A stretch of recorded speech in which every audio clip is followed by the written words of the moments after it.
I was drafted. I caught the second draft. And went in the last of January, 1942, January 1943. And I went to basic training. It was a real education for me. Living in California, you're living with Hispanic and black and so forth, going to school with them. You don't think anything of it, but they sent me to Keesler Field, Mississippi. And did I get an education on how the Deep South worked? And at that time, it was black and white. Black drinking fountains and white drinking fountains and restrooms and everything like that. And we got ourselves in trouble several times by, the boot camp was very, mostly marching. We marched and marched and marched. But from there, we signed up to go to different trade schools. And first we went to armament school. They taught us all about machine guns, small cannons, bombs, of course, and all the paraphernalia that went with them. Labeled an armor out of there, and to really get to know each other as a crew. What we were supposed to do in combat. And then we were given our own plane, and we flew to Nova Scotia, then to Labrador, then across Greenland to Iceland. And we landed in Iceland, 106 mile an hour gale going on, sleet and so forth. We just didn't get down there and stayed at Iceland for a week until the weather cleared, and then flew to Prestwick, Scotland, and stayed in Prestwick, Scotland for about a week or so. And then we were sent to DISS, D-I-S-S, Thorpe Abbott and DISS in England, which is right in the central part of England, between Norwich and Ipswich, if you're familiar with the coast, and to bomb group, the 100th bomb group. They called it the Bloody 100th. And because their losses were over 60%. And his replacement crew. And there we started. We hit there the 28th of January and did our first mission the 28th of January, 44. And from there, we did 25 separate missions. And then on the 25th, we were supposed to come home. And of course, we flew with our 25th mission in Levi's and street shoes and what have you, but this their other stuff over it. And we hit a what they call a no-ball target, which is parallel to the beach. And I guess we were trying to make the enemy feel that that's where they were going to pull the invasion. And so we hit the beach between Calais and Dieppe. And came back, and we were 6 miles out in the English Channel, and something hit us. And they say it was a ground-to-air rocket, but I'd never seen any by then. And so I don't know whether it was or not. I think that whatever it was hit our wingman. We at that time were a lead crew. So we were the front man, and our right wingman came into us, crashed into us. He took our nose, 4 engines,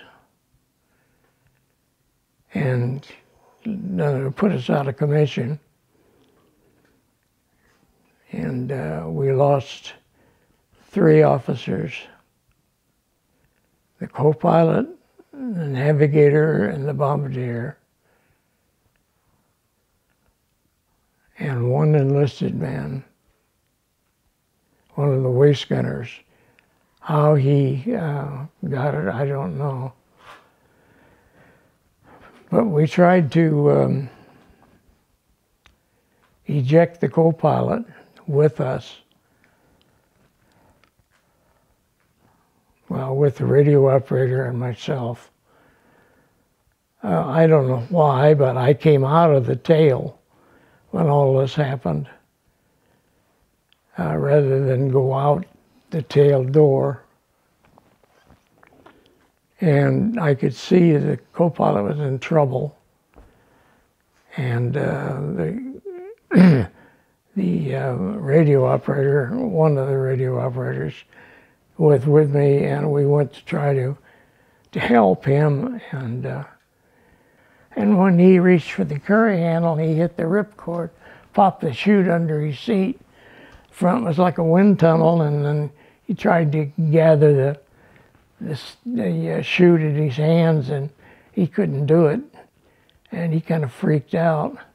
We were trying to get him hooked up with the engineer, who they were both slight men, and you could hook the chest pack, 1 hook here and 1 hook on the other guy, and you could get down with the chute. But there were smaller chutes in the chest packs or the seat packs, and that didn't work out. So one of our waist gunners, when he hit the ground, he hit mines, and he was pretty well shot up. The Germans sent him home because he was so badly shot up. Well, the people that captured me when I hit the ground, I didn't hit the ground, I hit the top of a tree and got hung up in that tree.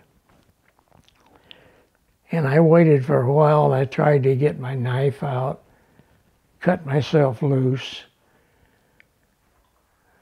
But then a man in perfect English down below, "Hold on, do you need any help?" And oh boy, I thought, well, there's a GI or most of them are crew members. But it was a German sergeant. And first thing he asked me for was a cigarette. I gave him a Lucky Strike cigarette. And he gave the package back to me. I thought it was very funny. But he was from Yonkers, New York. He went over there in 1939 to bury his grandmother. And he was conscripted into the service.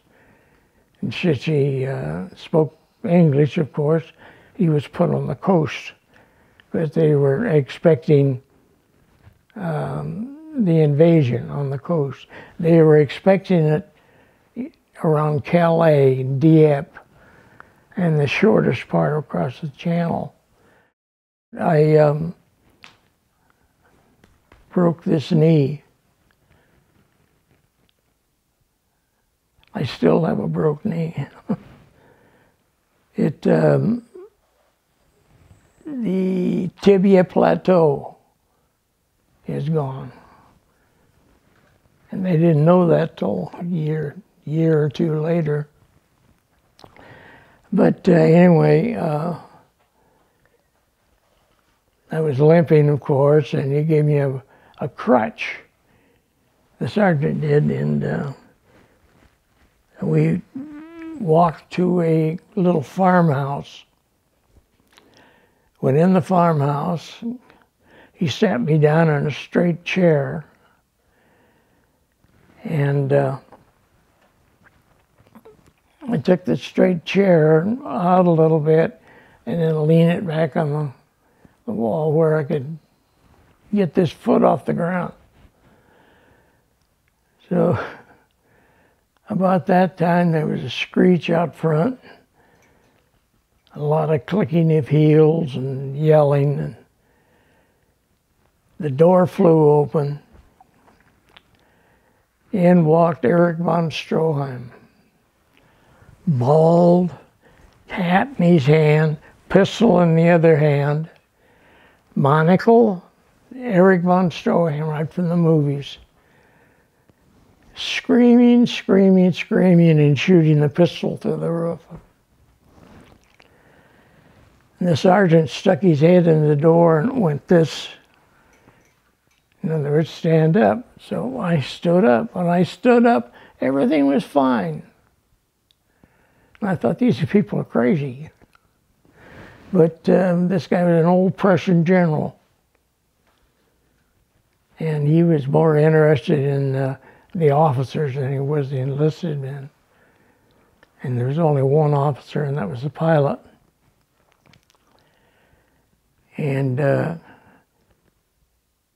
but everything calmed down after that. And they brought an ambulance up, and they put us in the ambulance. And this is when we saw our waist gunner who was shot up so bad. And he was in great pain. But they took us to a hospital. They looked at me and they said, "You got a sprain." So I was put back in the ambulance, and along with my radio operator and my radio man. And the rest of the people they took into the hospital. And then they took us to Lille, France. They put me in the basement in a chicken wire cage, about 6 foot square, with a bunk about so high on it. And took all my clothes, and he was naked, gave me a blanket. That was it. And then that night or that evening,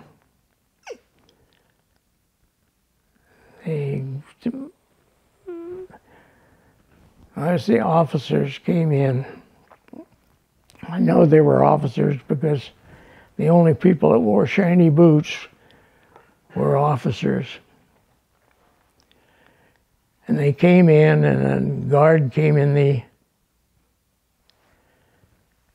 enclosure and grabbed me, threw me over this extra high bunk. And I couldn't figure out what the heck was going on. And these officers came in with quite an audience. And I was sodomized for a good couple hours. Finally, I figured, well,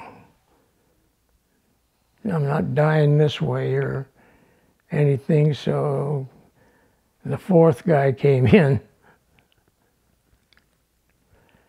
chattered some stuff.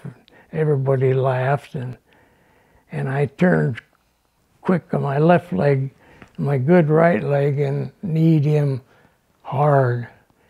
Well, he screamed.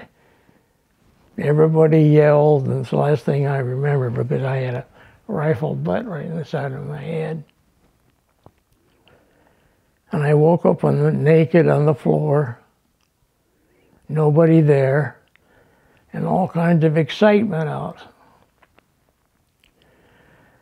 Well, this was the 5th of June. So on the morning of the 6th of June, they hit Cherbourg. So everybody was, just like somebody slapped an ant's nest. Everybody's going every which way. And I was thrown a pair of coveralls and taken down and put on a train, regular Pullman train. And we went through, I remember going through Tournai, Belgium. And that had been bombed that morning. A couple hours later, we ended up in Belgium, Brussels, Belgium. And in Brussels, Belgium, we took us into the big train station and the big rotunda there.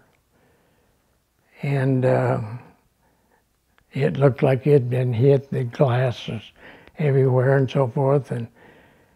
And about that time, there's a commotion, and a bunch of little old ladies came out with their umbrellas, striking us this way and screaming at us.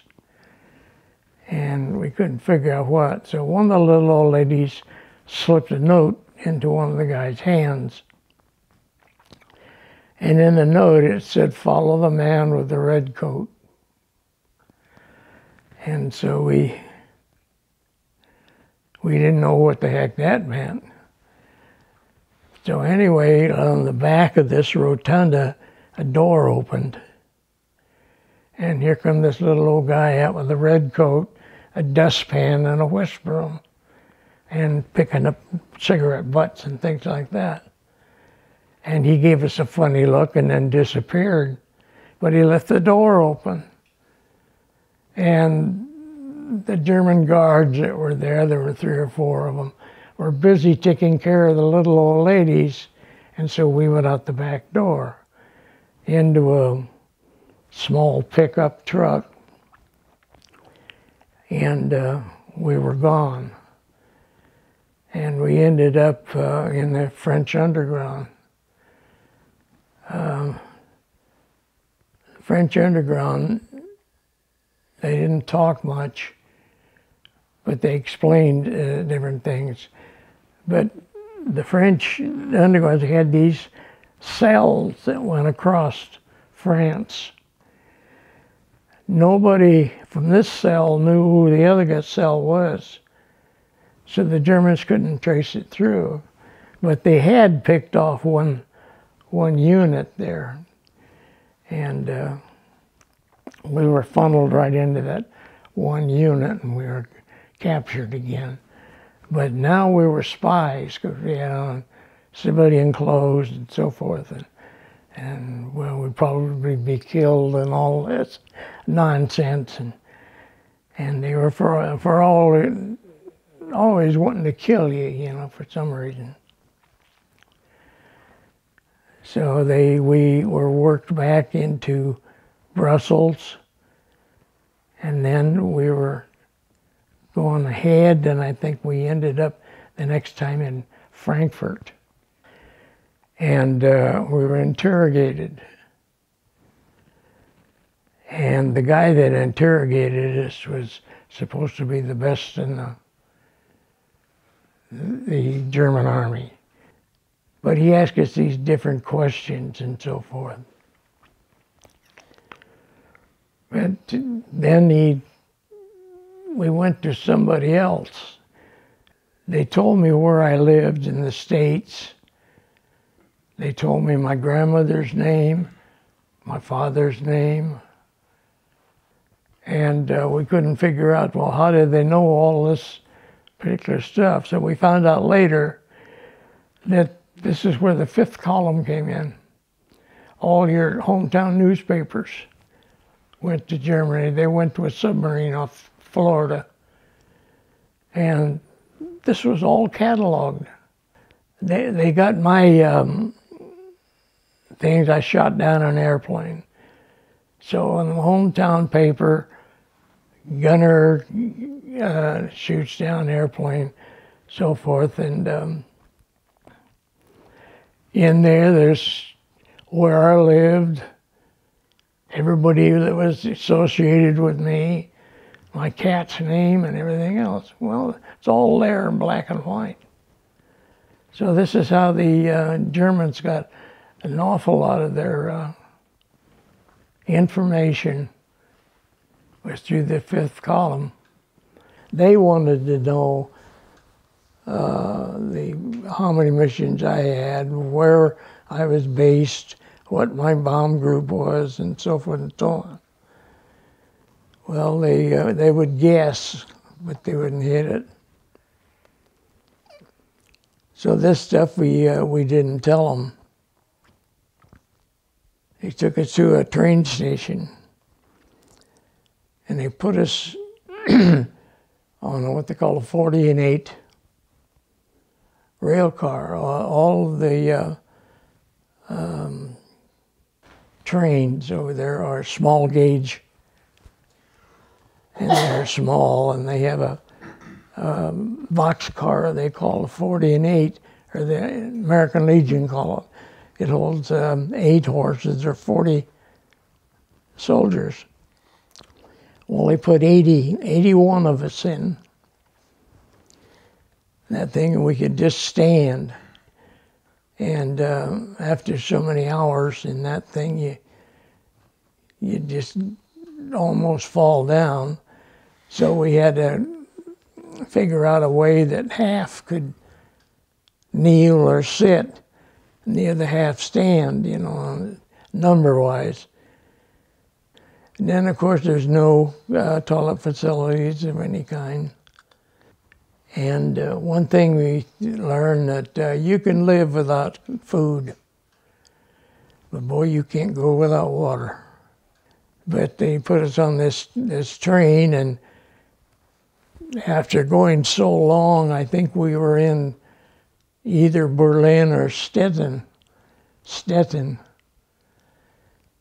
And we finally got some water from them. It was 4 days later. And we're standing and everything.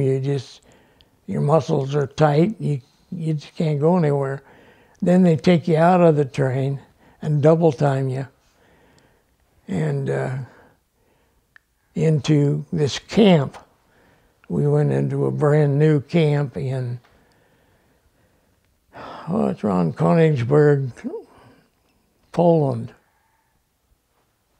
It's up in the Baltic Sea. And they double timed us into this camp and pushed us in with bayonets and police dogs. You get police dog bites all over you, and I still have bayonet scars in my wrists from doing this. But put us in this camp, and it was supposed to be escape-proof. And there were 4 loggers in it, and only three of them were finished. And I think we were put in the second logger. The first logger they used as propaganda. They took pictures of everybody and so forth in that logger, but it was straight. Our logger that we were in, the barracks were all 3 foot off the ground. So at night, they closed the doors and turned dogs loose in the compound. and you didn't dare go down there with those dogs. In the daytime, there was a perimeter that went around. It was in square shape, and about 15 yards in from the fence, the main fence, which was electric, there was a small fence about like that. And if you got over that small fence, the guards would shoot you. So it was pretty escape-proof. Although they tried many times to get out of there, but I don't recall anybody ever escaping out of that. And of course, outside of the fence was quite an area maybe an acre you'd have to cross. And at night there were searchlights all around it. In the daytime, their chosen spies, I guess, wander through, in uniform, wander through the barracks. Well, every one of these guys we found out is pretty good at English. And we named a lot of them. Like one fellow always had a green uniform and everybody else was blue. So we called him the Green Hornet. And there was one gentleman there that scared me to death. He was about 8 feet tall, professional wrestler. Very gaunt, very gargantuan features. Like the Angel, remember the old, yeah, like the Angel. And his name was Herman Smith. He was a sergeant. And he found me outside as we came into the compound. And he put his hand in top of my head and just lift me off the ground and then lick his lips. Well, I didn't know what there was. I'd gone through this bit before and I'd do it again. But he would always look for me and always pick me up by the head. And he really scared me. And whenever I went out, I'd make sure where he was or that he wasn't nearby. He was hated by everybody. There were a number of men that would come in barracks in uniform. Well, they used to use the old, what was it, the rogues call, circus call. Hey, Rube, meant there was trouble. And somebody would answer him, yeah, he landed down there. So you'd know that there was somebody in the barracks that could hear things. So whatever you were doing, you stopped doing it. And then they got a guy from in there was a Fuller Brush man in Jersey. He knew what A Rube was. So he told them, and so we had to stop that. We would try to, on bad weather, we would try to keep the guards outdoors as long as possible. We'd keep them out in the snow or in the wet weather as much as possible. We would do a lot of trickery that way, and the counting, and finally they get all teed off, and they moved us. They moved the one people, one half across Germany to Bremen, and then the others they moved straight down from into Nuremberg, and then straight down to Munich. And on the way down to Munich, it was 50 below Fahrenheit. And a lot of guys are frozen hands, frozen feet. And you couldn't get warm. One thing Hitler did, though, that was to our advantage, was every farm, every big farm, no, one barn was livestock, chickens, all that kind of stuff. And then the second barn was just hay. So if Hitler ever had to move his troops, they had some place inside that they could sleep on. And sleeping on the hay mound is nice. So they would put us in there at night, and of course at that time there's always chickens around. They found eggs, of course, and things this way. Things got a little better when we were on the move. But we got down to about the Rhine River. And we were all marching on this small road. It looked like probably 1,000 or better bunches of GIs, and we got attacked by our own troops. Air Force came down at about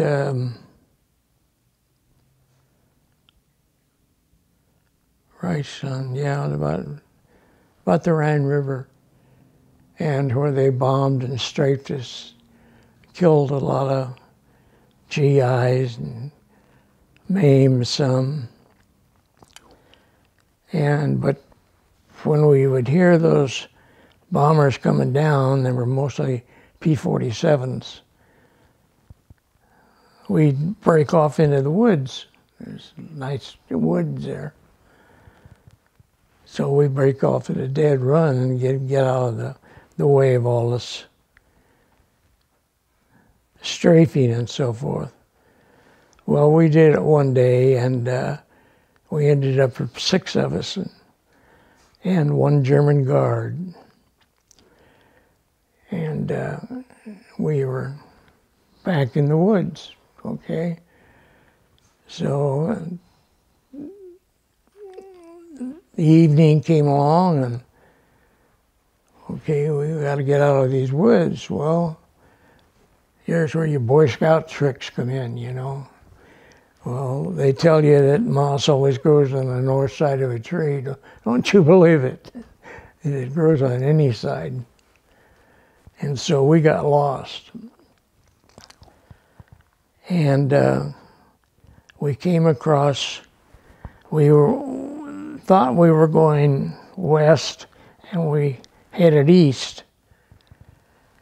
And we ended up at the Autobahn between Nuremberg and Munich. Well, we decided, we got to cross that Autobahn, so we're got to go underneath it, which was bad thinking. Because the Germans wanted to go underneath it too. They didn't want to sit up there and be noticed, you know. So we ran right into a patrol underneath that Autobahn. They picked us up, put us in a lorry on the at night on the Autobahn, and took us south to their camp. Now there's a place called Dachau, which is SS camp, a factory, and Jewish barracks. They used the Jews in the barracks in the factory for the SS. It was all one big compound down there. So the train went down in there and curled up, and always in the SS area, never on the other side. So we came down and went along that train track. And when we went along that train track, there was a freight train in there, and we counted 39 cars there. I was told by people at Dachau there were 40 cars there full of dead bodies. They were from the main camp, where they would bring the families in, and they would split the families up there. The women would be killed, women and children, and the men would be taken for hostage and for working different places in Germany. But they would take them on a boxcar. Buchenwald was one. They're going through into that camp. And on the other end of that camp were the ovens. The ovens right now, as you go through them, they have 2 of those ovens to view as you go by, but they were never used. The ovens that were used were on a ridge behind those ovens. And what had ever happened to that ridge, I don't know, but there's no ridge there now. It's all flat land. So somebody, either Allies or Germans, cut that ridge down. But there was about 10 ovens or more on top of that. Well, we were put in those ovens. We were thrown in a big warehouse, more or less. There were picks and shovels and everything in the world in there. We could have broken out and everything from that. But why they put us in there, I don't know. But we saw very few guards, German guards. Well, that was because the Rhine down here, this is where Patton was coming across. Put in there and put to work on these ovens on this ridge. And we would clean the ovens in the mornings and fill them in the morning and so forth. But about the 3rd day, there was no wood, there was no coal, there was no oil. We couldn't do anything, so those bodies just laid out there along those tracks. They would kick them out of the box cars, and they would just lay there. But one good thing is it's very cold at night, so they didn't have any chance to decay, or there's no smell or anything like that. So we worked that about a week, I think, and then one day the guard that came in there with us showed up, and he told us, "Come on, let's get out of here." And we said, "Very well, let's." And so he had an old jitney he got, I think it were on charcoal. So we headed towards the town of Dachau. And right on the other side of Dachau, the town of Dachau, was the town of Moosburg. And that's where the rest of the guys were brought into. And they were brought into this big area down there. And there was 116,000 prisoners of war, all nationalities, in big circus tents and things like that in that area. Meantime,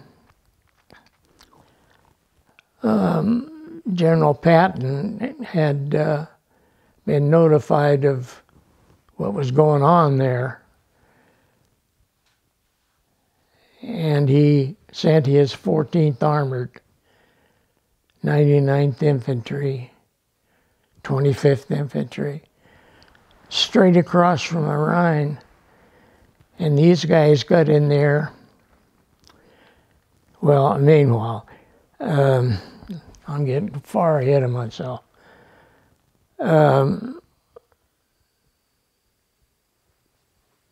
Hitler had declared all of the POWs done away with. And he sent his crack black shirts from Berlin straight down to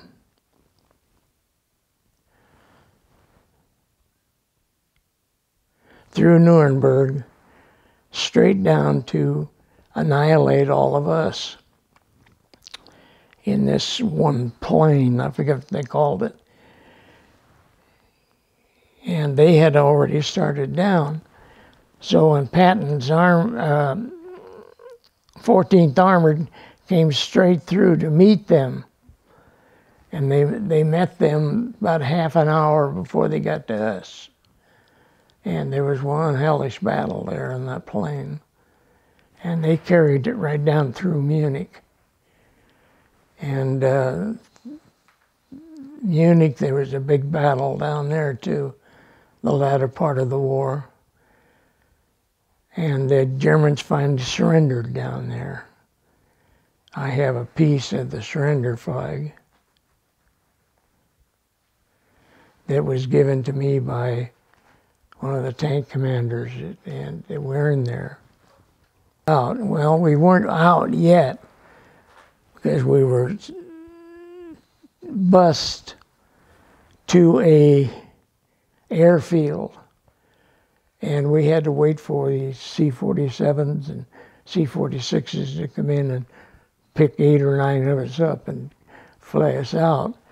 But then they flew us out to a big airfield there. I don't know where it was, Abbeville or where. And then they put us on a train, and it's the Orient Express. And they took us into Le Havre, France. And we had all these souvenirs or blankets and all this stuff that we had carried with us. And we had to get all those fumigated, and everything we had fumigated. I lost a lot of things that I wanted to bring home. But then they fumigated us all at Le Havre, and then segregated us out and put us on boats in Le Havre harbor. And I was put on a Liberty ship, hospital ship. It was British. And it took us 9 days to cross. We had some bad weather. And we ate mutton and pork chops, not pork chops, but lamb chops, and oh God, I haven't had one since. But we went across the Atlantic. We were supposed to come in New York City, berth at New York City, but there was no berth at New York City, so they sent us up to Boston. And we went to Boston and went into Boston Harbor and were taken off the boat, a GI truck, into the mess hall. We got to the mess hall, huge, big, beautiful mess hall. We expected to find food, coffee, things this way, but there's one guy in there mopping the floor. We're going to figure out what the heck is going on. So we asked him. He was an Italian prisoner of war. And he was afraid of us at first. We told him who we were and so forth. And Where is everybody? He says, well, he didn't know they probably were on pass. We said, all the KP personnel on pass, yeah. But all the KP personnel were German prisoners of war. You mean the German prisoners of war are on pass? Yes, they were all on a 3-day pass in Boston. This is funny, you know. Things like that didn't they rang a bell, but anything. But these guys, they were in charge of the PX, charge of the mess halls and things like this. They were all German and Italian prisoners of war, American prisoners of war, and they were all paid and they were all on pass. Well, that went over like a lead balloon. So I remember kicking out the windows of the mess hall. But we were out, and then MPs showed up. And then we were put on a train, a Pullman train, in Boston Yards there. And still hadn't eaten anything. And we took off. All these MPs came with us. We picked up some dining cars in the middle of New Jersey somewhere, and we ate. And these MPs stayed with us all the time across the United States to Camp Beale. They wouldn't let us off the train, anything else. So, of course, we'd sucker them off the train. A bunch of guys would run. We'd stop at a train station, and the guys would run in the train station, you know. And they'd bust all the vending machines and bring the candy and stuff back. Got to Camp Beale, and evidently the guys thought we were recruits or something. And some corporal come out and called everybody to attention and so forth. Now here y'all, and says the first thing y'all gonna do is police the area. Well, the last I saw that guy, his feet were sticking out of a trash can. And then the whistles came again, and we were put in some barracks, and the very next day, there's as much guys they had orders for Southern California. They pulled out and put out in a rail car, sent them to Sacramento, I think, and we had tickets to go home. Well, we bought uniforms on the way home. And we got into the red cars, on the red cars, and got into LA. And this gentleman's uncle was waiting for us. He had a gas card, being an MD and so forth, and a new Buick, and so he came after us. Took us to his office and really gave us a going over. The first time I'd seen the doctor since I left Germany. You know, it's crazy the way the Army treated us at that point. And we were treated like slaves, more or less. Then I was supposed to go back to a hotel in Santa Monica a month later. And we went back to the hotel, and it was a hotel. There wasn't a hospital, anything. We didn't see a doctor. We saw like a corpsman take our temperature and so forth. But we saw no medical treatment at all. Yeah, well, we were supposed to go to Santa Ana at the old dirigible base out there. And they sent most everybody to Santa Ana. But I didn't want to go to San Juan. I wanted to go to the air base in Long Beach. And there was a major behind me that wanted to go to Long Beach also. And so he held more rank than I did, and he put up such a fuss that they sent both of us to Long Beach. Well, they put me in charge of the motor pool in Long Beach, and he went somewhere. I never saw him again, so I don't know where he went, on the flight line or something. I went back in Long Beach in June, I think, 45, June of 45, and I was discharged in October. So I was in Long Beach for about 6 months. And while I was in Long Beach, I met Patton, McGregor, the gentleman who went to Tokyo. Anything positive? Oh yeah, it was very positive, especially with our air group.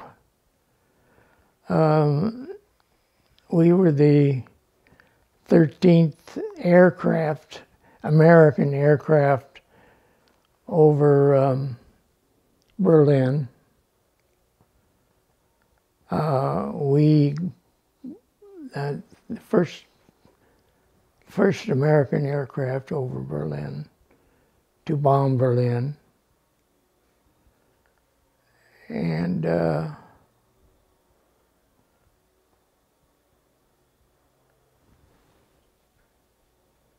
like I say, we had 25 missions to Berlin, 8 of them to Berlin. It's kind of hard to say, you know, whether you actually did anything or that way, but you kind of went along with the crowd, really.